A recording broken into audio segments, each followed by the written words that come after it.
Everyone, Mirza academy में आपको खुश आमदीद।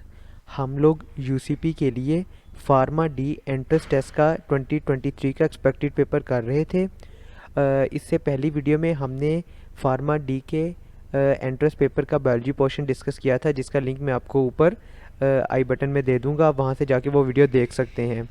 इस वीडियो में हम इसका फिजिक्स का पोर्शन डिस्कस करेंगे। The first MCQ is Laplace found that the alternate compression and diffraction produced in sound waves follows। Laplace जिसने हमारे पास ये फिनोमेना डिस्कवर किया था कि साउंड ट्रेवल कैसे होता है एयर के अंदर या किसी भी मीडियम के अंदर, तो उसने कहा था कि ये जिस लॉ को फॉलो करता है वो एक एडियाबैटिक लॉ होता है, यानी जिसमें एनर्जी ना सिस्टम से बाहर निकलती है ना सिस्टम में एंटर होती है, जिसमें मैस ट्रांसफ़र नहीं होता, यानी मैस जो है वो कोई डिस्टेंस कवर नहीं करता लेकिन वो एनर्जी को फ्लो करवाता जाता है। So beta is the correct option. The next is thermocouples convert. Thermocouples क्या करते हैं, ये हीट एनर्जी को इलेक्ट्रिकल एनर्जी में कन्वर्ट करते हैं। So alpha is the correct option. The next is an immersion heater of 400 watts kept on for 5 hours will consume electric power of. अच्छा, उसकी जो पावर है वो कितनी है, 400 वाट्स, और वो 5 घंटे के लिए ऑन रहा है। तो सिंपल आप इसे अगर मल्टीप्लाई करते हैं दोनों को तो ये बनता है 2000 वाट। 2000 को हम 2K भी लिख सकते हैं। So 2 kilowatt hour is the power consumption and it's the correct option. The next is a wire of uniform area of cross section A, length L and resistance R is cut into 2 parts. Resistivity of each part. Resistivity का हमें formula पता है कि resistivity का formula होता है RA divided by L। अब देखें, कट वायर जो है उसको हमने 2 पार्ट्स में डिवाइड कर दिया है, यानी लेंथ जो है वो हाफ हो गई है, और लेंथ की वजह से रेजिस्टेंस भी हाफ हो गई है। तो रेजिस्टेंस और लेंथ जब दोनों हाफ होंगे तो रेजिस्टिविटी पे कोई फ़र्क नहीं पड़ेगा। So resistivity remains same. So alpha is the correct option. The next is electrical energy is converted into heat at the rate of. अब इसका जो फार्मूला होता है वो होता है I²R_T, लेकिन इन्होंने रेट पूछा हुआ है हमसे, तो T जो है वो H के नीचे चले जाएगा, तो इसका फार्मूला बनेगा I²R। So beta is the correct option. Next page पे चलते हैं। नेक्स्ट एमसीक्यू है हमारे पास, which of the following properties of light does not change with the nature of medium. Medium के जब नेचर चेंज होती है, फॉर एग्जांपल लाइटर मीडियम से डेंसर मीडियम की तरफ लाइट मूव करती है या डेंस से लाइट मीडियम की तरफ मूव करती है, तो उसकी फ्रीक्वेंसी चेंज नहीं होती। इसके अलावा वेलोसिटी, वेवलेंथ और एम्पलीट्यूड तीनों चीज़ें चेंज होती हैं। So delta is the correct option. The next is when one mirror of A Michelson interferometer is moved a distance of 0.5 millimetre we observe 2000 fringes, what will be the wavelength of light used।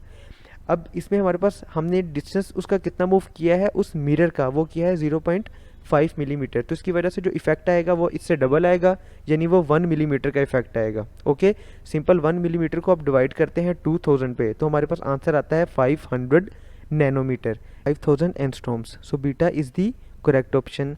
The next is the locus of all points in a medium having the same phase of vibration is called। same phase जो vibration का होता है वो जिस point पे होता है उसे हम wave front बोलते हैं। So delta is the correct option। The next is a light ray traveling from rare to denser medium, यानी rare से denser या light से denser medium की तरफ वो light travel कर रही है, suffers a phase change। इसमें जो phase change आता है light से dense medium में जाते हुए वो आता है 180 डिग्री का। So Charlie is the correct option। The next is proton, electron, neutron and and alpha particles have same momentum। ये चार उनने हमारे पास चीज़ें दी हुई हैं, वो कह रहे हैं कि इनका मोमेंटम सेम है। Which of them have the highest kinetic energy। इनमें से काइनेटिक एनर्जी किसकी सबसे ज़्यादा हाईएस्ट होगी। देखिए, अगर सेम मोमेंटम है तो इसका मतलब है कि जिसका मैस सबसे कम होगा उसकी वेलोसिटी सबसे ज़्यादा होगी, तभी मोमेंटम सेम रहेगा। अब जिसकी वेलोसिटी सबसे ज़्यादा होगी, अब काइनेटिक एनर्जी पे मैस का उतना इफेक्ट नहीं होता जितना वेलोसिटी का होता है, तो जिसकी वेलोसिटी इनमें से सबसे ज़्यादा होगी उसका काइनेटिक एनर्जी सबसे ज़्यादा होगी। अब वेलोसिटी सबसे ज़्यादा किसकी होगी, जिसका मैस सबसे कम होगा। अब इन चारों में सबसे कम मैस इलेक्ट्रॉन का है, सो इलेक्ट्रॉन इसका आंसर बनेगा। The next is which of the following is not conservative force. इसमें से फ्रिक्शन जो है वो कंजर्वेटिव फोर्स नहीं है। सो alpha is the correct option. The next is the dimension of power. Power की जो डायमेंशन बनती है वो बनती है M_L²T-3। अच्छा है कि इसे आप याद ही कर लें, ठीक है, उधर टाइम बचेगा आपका। सो M_L²T-3 is in beta, so beta is the correct option. The next is the highest value of escape velocity in solar system in planet is. वो जुपिटर पे जो एस्केप वेलोसिटी की वैल्यू होती है वो सबसे ज़्यादा हाई होती है। So Charlie is the correct option. The next is the relation between the escape velocity v escape and orbital velocity v naught या v o is given by, तो इसका जो रिलेशनशिप बनता है वो बनता है v escape is equal to 2v naught.